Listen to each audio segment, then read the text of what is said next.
편히 주무셨습니까, 여러분들? 오늘은 조금 덜 추운 것 같습니다. 추운 본당에서 기도하실 때 힘드시겠지만 저 뒤쪽으로 좀 덜 춥습니다. 예배 끝나고더라도 뒤에서 덜 추운 데서 기도하시길 바랍니다. 우리 다 같이 사도신경으로 신앙 고백하겠습니다.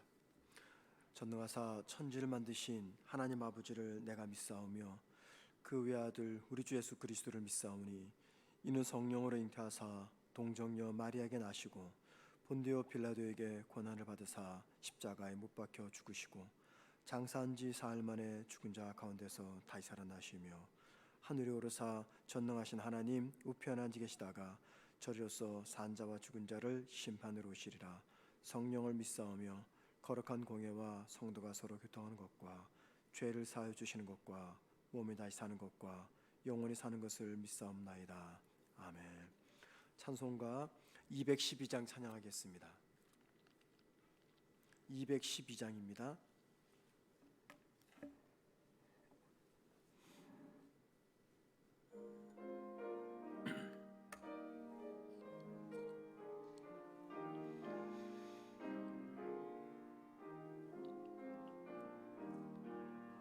겸손히 주를 섬길 때 괴로운 일이 많으나 구주여 내게 힘주사 잘 감당하게 하소서. 인자한 말을 가지고 사람을 가화시키며 갈 길을 잃은 무리를 잘 인도하게 하소서. 구주의 귀한 인내를 깨달아 알게 하시고 굳건한 믿음 주셔서 잘 승리하게 하소서.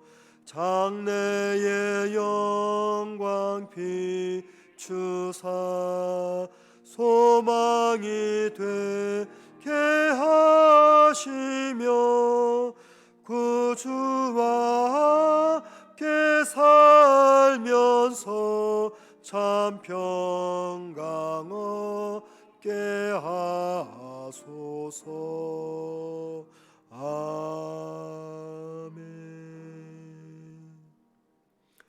하나님 말씀 함께 보겠습니다. 베드로후서 3장입니다. 베드로후서 3장 15절 16절입니다.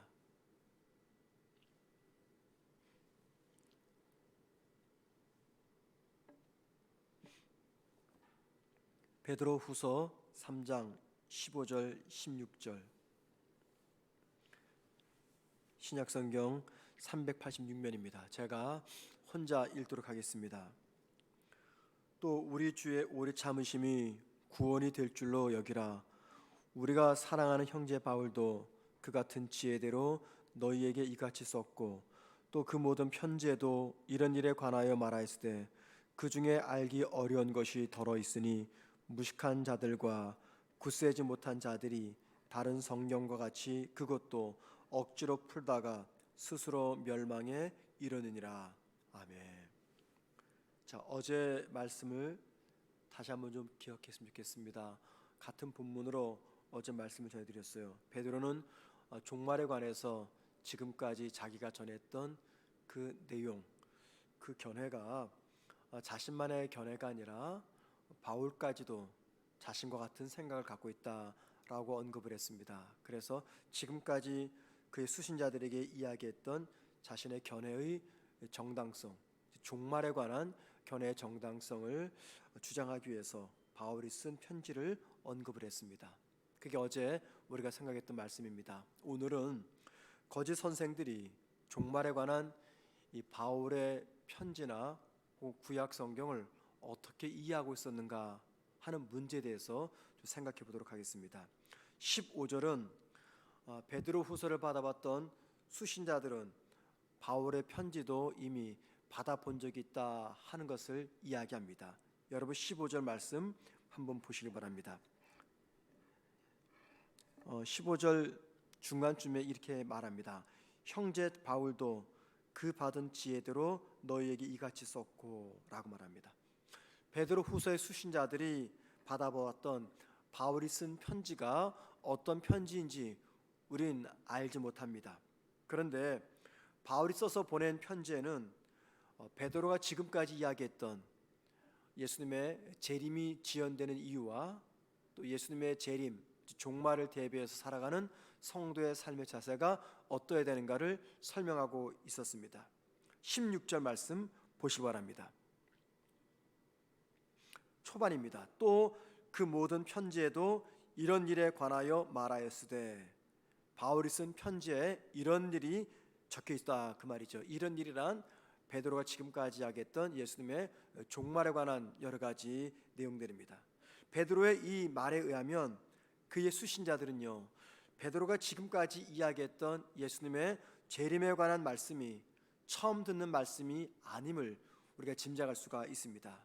왜냐하면 바울의 편지를 통해서 베드로가 지금까지 이야기했던 것처럼 예수님의 재림이 지연되는 이유와 또 종말을 대비해서 성도가 어떻게 살아야 되는지 삶에 관한 이야기들이 기록되어 있기 때문입니다. 자, 그런데 이미 바울을 통해서 알고 있는 이 이야기를 왜 베드로는 3장부터 계속해서 다시 한번 이야기하고 있는 것입니까?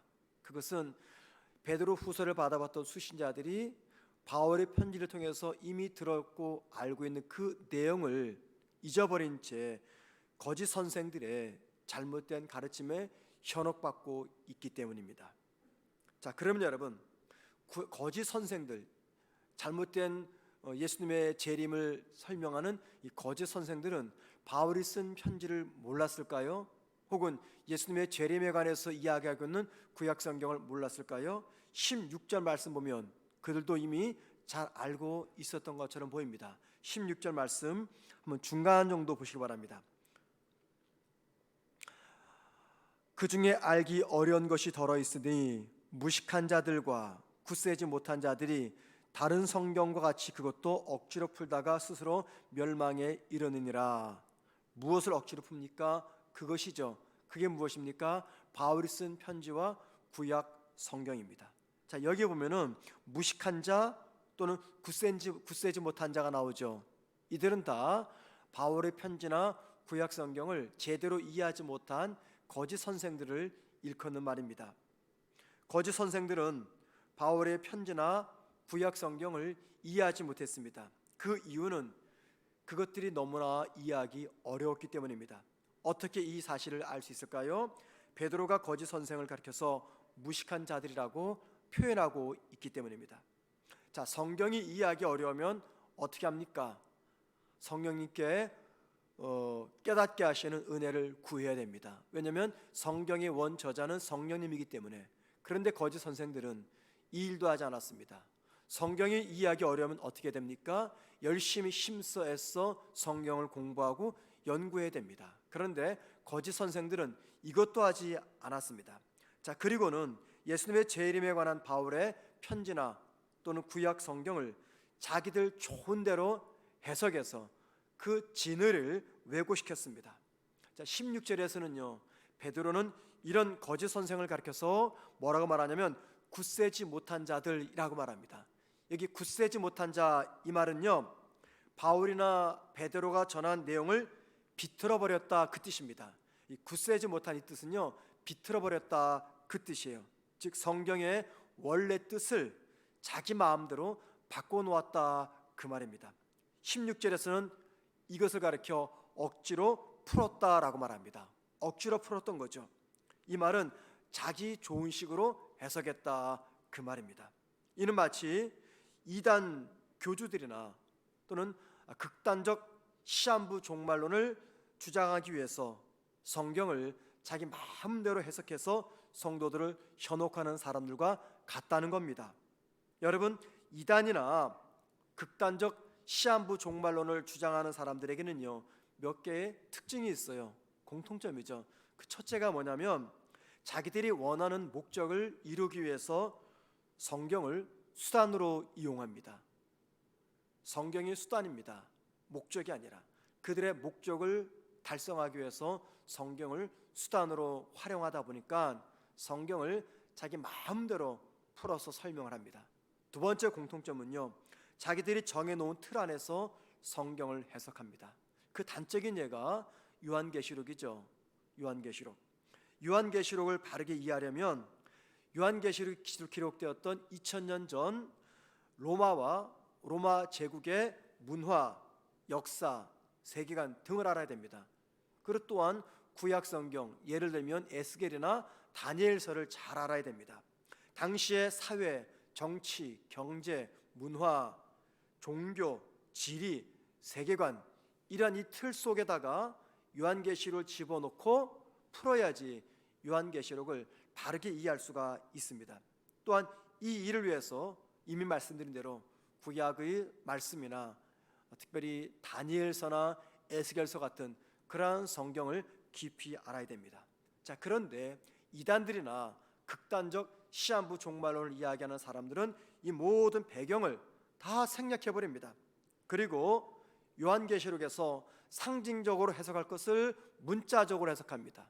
반대로 문자적으로 해석할 것을 상징적으로 해석합니다. 자, 그 단적인 예가 뭐냐면 요한계시록에 나오는 숫자들과 또한 20장, 21장에 나오는 새하늘과 새 땅에 관한 이해입니다. 요한계시록에 나오는 숫자들 대부분은요 상징적으로 해석해야 됩니다.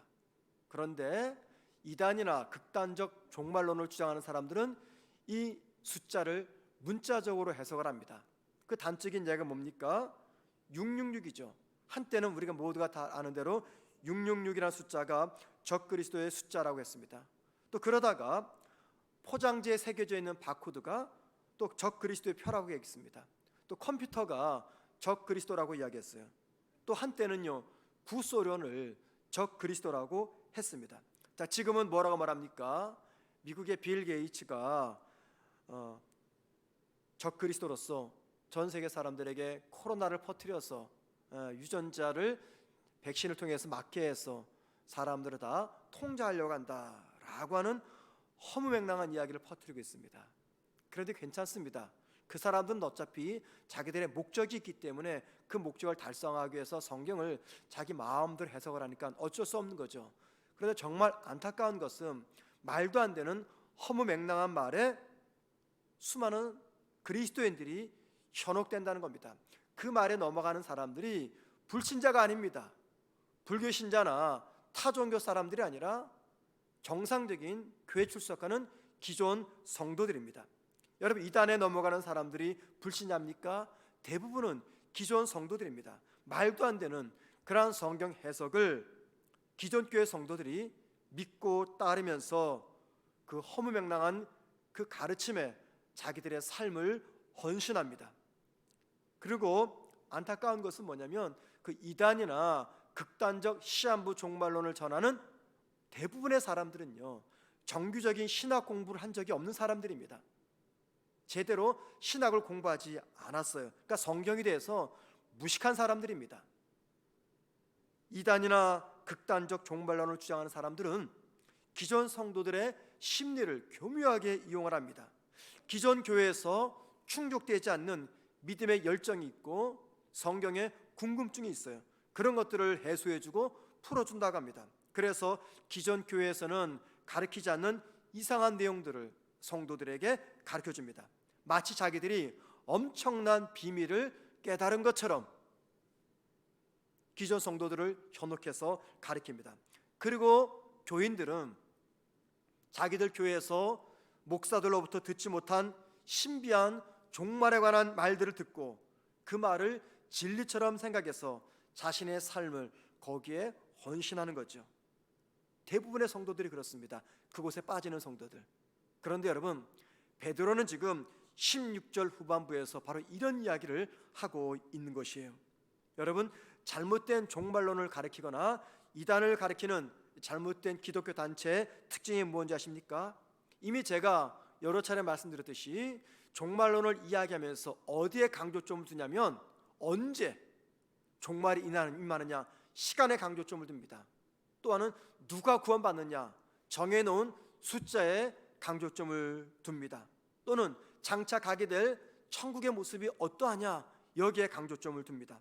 그런데 성경에서 특별히 베드로후서에서 베드로가 계속 강조하는 게 무엇입니까? 예수님의 종말과 예수님의 재림과 종말을 강조할 때마다 성경과 베드로가 함께 강조했던 것은 그런 것들에 관심 두지 말라 그겁니다. 진짜 종말을 바라보며 주님의 재림을 기다리는 성도가 붙잡아야 될 것은 그때를 대비해서 내가 어떻게 살아야 되느냐라고 말하면서 점도 없고 흠도 없는 거룩하고 경건한 삶을 매일 단위로 살아내라는 것입니다. 그리고 베드로뿐만이 아니라 바울 역시도 이 부분을 말씀하고 있다고 오늘 본문에서 베드로가 이야기합니다. 여러분, 오늘 말씀은요, 최근 코로나로 인해서 우리 사회에서 일어나고 있는 반지성주의 신앙인들에 대한 이 경고의 말씀이라고 저는 생각을 합니다. 하나님 말씀인 성경은 제쳐놓고 개인의 체험이나 경험을 절대적으로 신뢰하는 영적으로 무지한 사람들에게 주는 경고의 말씀입니다. 저를 포함한 모든 설교자들이나 혹은 성경을 가르치는 교사들 모두가 동일하게 겪는 유혹이 있습니다. 그 유혹은 뭐냐면 설교 말씀을 좀 더 쉽고 편안하게 고민하지 않고 전하고 싶은 유혹입니다. 여러분, 2000년 전에 기록된 성경이 어찌 여러분에게만 어렵겠습니까? 목사들은 그냥 성경만 피기만 하면 성경이 다 해석되고 그냥 뚝딱하면 설교 한 편이 그냥 나오겠습니까? 절대 그렇지 않습니다, 여러분. 성경을 십수년 공부를 해도요, 평생 공부를 해도 여전히 모르는 게 성경입니다. 여러분만 어려운 게 아니라 설교자들에게도 성경은 대단히 어렵습니다. 왜냐하면 이게 고대 문서이기 때문입니다. 고대 문서, 2000년 전에 기록된 책이기 때문에 우리 이해하기가 너무너무 어려워요. 그래서 어떤 유혹이 생기냐면 때로는 복잡하고 골치 아픈 성경 해석은 포기한 채 그냥 성도들이 좋아하는, 듣고 싶어하는 감동적인 이야기, 재미있는 이야기를 하면서 성도들의 마음에 머리가 지끈지끈 아픈 이야기가 아니라 그냥 마음에 따뜻한 감동을 전해주는 그런 말씀을 전하고 싶은 유혹이 생길 때가 너무나 많습니다. 좋은 책에서 예와 한두 가지 꺼내가지고 그 예와 중심으로 설교하고 싶은 그런 유혹이 매번 찾아옵니다. 특별히 말 주변이 좋은 목사라고 한다면 굳이 성경을 해석하지 않아도 얼마든지 설교 시간 3, 40분을 자신의 뛰어난 언변으로 끌고 갈 수가 있을 겁니다. 자, 그런데 여러분, 오늘 본문에서 베드로가 무엇이라고 경고합니까? 그렇게 하면 멸망에 빠진다라고 이야기합니다. 다시 16절 말씀 보시길 바랍니다. 중간쯤부터. 무식한 자들과 굳세지 못한 자들이 다른 성경과 같이 그것은 바울 서신이죠. 그것도 억지로 풀다가 그 다음 보세요. 스스로 멸망에 이르느니라 라고 말합니다. 자, 그렇게 하면 안 되는 이유는 멸망에 빠지기 때문입니다. 그렇게 하면 안 되는 이유는 그렇게 전하는 사람뿐만이 아니라 그 말을 듣는 성도들조차도 멸망에 빠지기 때문에 그리해서는 안 된다라고 성경은 경고하고 있습니다. 여러분, 이 말은 정말 중요한 결론을 우리에게 알려줍니다. 바른 하나님 말씀의 해석은요, 우리를 생명으로 인도합니다. 하지만 잘못된 하나님 말씀의 해석은 우리를 멸망으로 인도합니다. 성경을 억지로 풀고 자기 마음대로 풀게 되면요, 자기만 죽는 게 아니에요. 나만 죽는 게 아닙니다. 그 말을 듣는 사람들도 영적 멸망으로 빠뜨리게 됩니다. 여러분, 외과 의사는 수술 한번 잘못하면 한 사람만 죽입니다. 하지만 저희 같은 설교자들은요, 잘못하면 수많은 영혼들을 죽음으로 이끌어갈 수가 있는 것이죠. 성도를 섬기는 목사에게 가장 중요한 것이 뭐냐? 신방도 중요합니다. 행정도 중요합니다. 교육도 중요합니다. 그러나 가장 중요한 것은 하나님 말씀을 바르게 연구해서 바른 말씀을 전하는 것입니다. 성도는 목사가 전하는 바른 말씀으로, 바른 하나님 말씀으로 살기 때문입니다. 교회 행정, 재정 관리는요, 목사가 안 해도 됩니다. 목사 못합니다. 그런 거. 교회 안에는 목사보다 그런 거 더 잘하는 성도들이 너무나 많습니다. 저 같은 경우에는요, 숫자 개념이 약해요. 그래서 늘 언제나 제 아내에게 잔소리를 듣습니다. 이 숫자 개념이 굉장히 약하거든요. 그런 저에게 재정을 관리해라. 교회 망하고 맙니다. 저는 또 행정력도 굉장히 약해요. 제가 너무나 잘합니다. 그래서 우리 부교육자들이 저를 도와주셔야 돼요. 그런 것들은 저에게는 은사가 없습니다. 물론 뭐 그렇다고 제가 말씀 사역을 잘하느냐, 그것도 아닙니다. 중요한 건 뭐냐면 목사에게 주어진 가장 중요한 사명은 하나님 말씀을 연구해서 성도들에게 전하는 것입니다. 그 외의 것은 굳이 목사가 아니어도 성도들이 더 잘할 수 있는 일들이기 때문입니다. 그래서 여러분, 저는요, 다른 교회에 가서 설교를 하거나 혹은 뭐 세미나를 인도하거나 성경을 가르칠 때 저는 늘 그런 이야기를 그 교회 성도들에게 합니다. 교회 목사님에게 다른 거 몰라도 성경 연구하고 공부할 수 있는 시간과 환경을 최선을 다해서 제공해 드려야 됩니다. 그런 이야기합니다. 목사가 말씀 준비하고 말씀 공부하는데 방해받지 않도록 최선을 다해서 물질적으로나 시간적으로 모든 면에서 지원해 드려야 됩니다. 그래야지 여러분들이 삽니다. 그래야지 교회가 삽니다. 그렇게 제가 이야기를 합니다. 그런데 정작 우리 교회에서는 성도들에게 이런 말을 한 적이 없습니다. 왜냐하면 중이 제 머리 깎지 못한다는 말처럼 성도님들이 제 말에 오해할 수가 있기 때문이죠. 자, 그래서 여러분, 제가 대신 부탁드리는 것은 뭐냐면, 늘 부탁드리지만 저를 포함한 우리 교회 목회자들이 말씀을 준비할 때 최선을 다해서, 열심을 다해서 그 말씀을 연구하다가 너무너무 스트레스가 찾아와서 막 골치가 아프고 가슴이 벌렁벌렁대고 잠이 안 오고 꿈속에조차도 그 말씀 때문에 씨름할 수 있는 그 정도의 열정을 가지고, 열심을 가지고 하나님 말씀 잘 준비해서 전할 수 있도록 여러분들이 저를 포함한 우리 모든 교육자들을 위해서 기도해 주셔야 됩니다. 그게 바로 교회가 살고 성도들이 영적으로 살 수 있는 방법입니다. 사랑하는 성도 여러분, 이것은 비단 저희 같은 목회자에게만 주어진 것이 아니라 말씀을 읽고 듣는 여러분에게도 해당되는 이야기입니다. 비록 여러분이 섬기는 교회 교육자들이 많은 면에서는 부족할 수 있겠으나, 그러나 우리 교회 성도들은, 우리 교회 목회자들은 성도들의 영적 필요가 무엇인지 다른 교회 목사들보다 더 잘 압니다. 특별히 최근에 모든 예배가 온라인으로 진행이 되다 보니까 우리 성도들이 유튜브를 많이 봅니다. 이제 우리 교회 설교 동영상을 보게 되면 오른편에 다른 교회 목사들 설교 내용 유튜브로 쫙 떠 있죠. 여러분 다 아실 겁니다. 제가 참 안타깝고 불안한 게 뭐냐면 그 중에 좋은 설교자들도 있습니다. 건강한 교회도 있습니다. 그런데 상당수는 정말 들어서는 안 되는 마치 독과 같은 그런 설교자들의 설교 내용들이 실려 있어요. 우리 성도들이 클릭 한번 하면 그걸 보고 듣게 되는 거죠. 그런데 그들의 잘못된 설교 대부분의 내용은 뭐냐면 기존 교회에서 저희들이 전하지 않은 내용들이에요. 그러면은 야, 너무 신기하다, 너무너무 깊다, 그러면서 교인들이 거기에 빠져가게 되는 거죠. 그렇기 때문에 그것이 진짜 하나님 말씀인 줄 알고 그 말씀이 그 성도들을 중독시켜 버립니다. 그런 잘못된 말에 중독이 되면 더 이상 기존 교회의 건전한 설교자들의 설교가 귀에 들어오지 않는 거예요. 성에 차지 않는 겁니다. 왜? 마치 이 등이 간지러운데 긁어주지 않을 때가 있잖아요.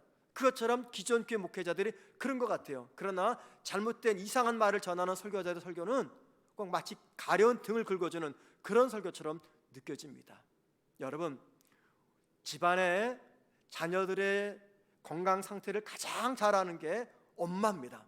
엄마들이 해주는 음식이 외식하는 것처럼 맛이 없다 하더라도 집에서 해주는 그 음식이 가장 영양가 있고 맛있듯이, 비록 저 같은 우리 교회 교육자들처럼 설교가 부족하더라도 가정에서 엄마가 집밥 지어주는 것처럼 가장 필요한 말씀을 여러분에게 전하는 것입니다. 그래서 여러분, 여기가 말씀이 좋다, 저기 교회 말씀이 좋다, 괜찮습니다. 건전만 하다면. 그래서 여러분들이 혹시라도 궁금하시면 우리 교육자들에게 물어보세요. 얼마든지 권합니다. 왜냐하면 저희 교회 교육자들이 다 전하지 못한 부족한 말씀이 있기 때문에 그런 말씀을 더 좋은 설교를 통해서 취할 수가 있습니다. 그러나 적어도 우리 교육자들에게 한 번 정도 물어본 다음에 들으시면 더 좋을 것 같아요. 말씀의 바른 판단 기준, 어떤 말씀이 은혜로 말씀이냐, 이게 아닙니다.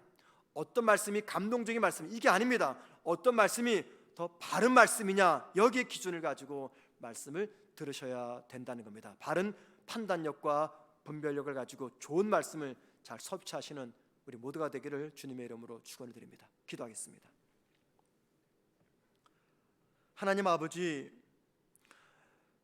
말씀을 억지로 풀다가 스스로 멸망에 빠지지 않도록 부족한 종이나 우리 모든 교육자나 우리 모든 성도가 되게 하옵소서. 시대가 변하면서, 시대가 악하면서 이것이 진리다, 저것이 진리다, 많은 이야기들이 들려옵니다. 하나님, 우리 모든 성도들에게 바른 판단력과 분별력을 허락하셔서 무엇이 바른 말씀인지 잘 선택하고 들을 수 있는 믿음의 열린 귀를 허락하여 주시옵소서.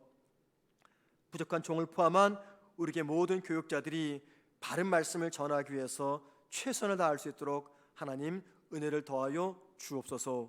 오늘 하루도 주님께서 저희와 함께 동행하시며 우리 모두가 주님 바라보게 하옵소서. 예수님의 이름으로 기도드립니다.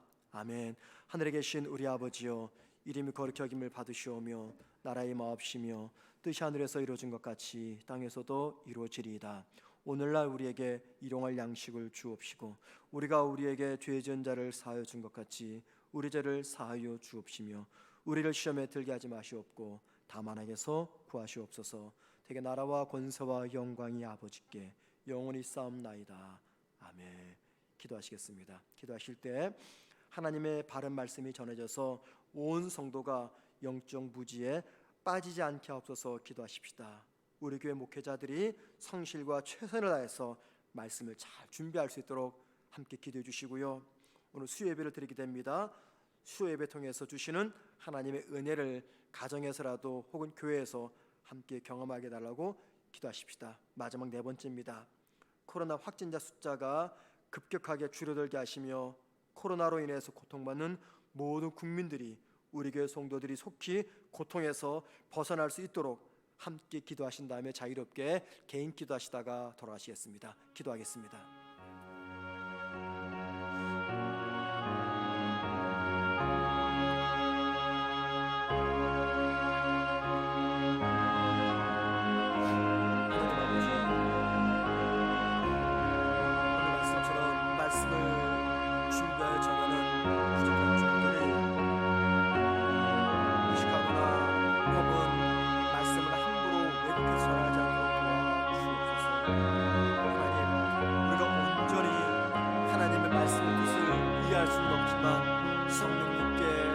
깨달음의 은혜를 구하면서 우리에게 주어진 환경 속에서 최선을 다해 바른 말씀을 이해하고 해석하고 성도들에게 전할 수 있는 말씀의 사역자들 되게 하옵소서.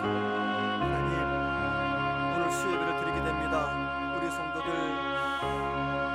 가정에서 예배드리든 혹은 예배당에서 예배드리든 예배를 통해서 하나님 주시는 귀한 은혜를 누리게 하옵소서. 예배를 통해서 주님 앞에 가까이 나아가게 하시며 주님과 친밀히 동행하는 우리 모든 성도들 되게 하옵소서. 주님, 코로나 확진자 숫자가 1000명대에서 많이 줄어들었습니다. 하지만 여전히 코로나 감염의 확진이 여러 가지로 위험에 도달하고 있습니다. 하나님, 이 나라 이 민족을 불쌍히 여겨주셔서 감염 숫자가 급격하게 줄어들게 하시며 더 이상 코로나로 인해서 고통받는 국민들이 나오지 않도록 하나님 도와 주옵소서. 우리 성도들 가운데 코로나로 인해서 많은 어려움과 위기 속에 있는 성도들이 계십니다. 하나님 그분들을 주의 은혜로 붙잡아 주셔서 힘들지 않도록 아프지 않도록 하나님 보호하여 주옵소서. 오늘 하루도 우리 모든 성도들 계신 그곳에서 주님 바라보며 주님과 친밀히 동행하는 복된 삶을 살아가게 하옵소서.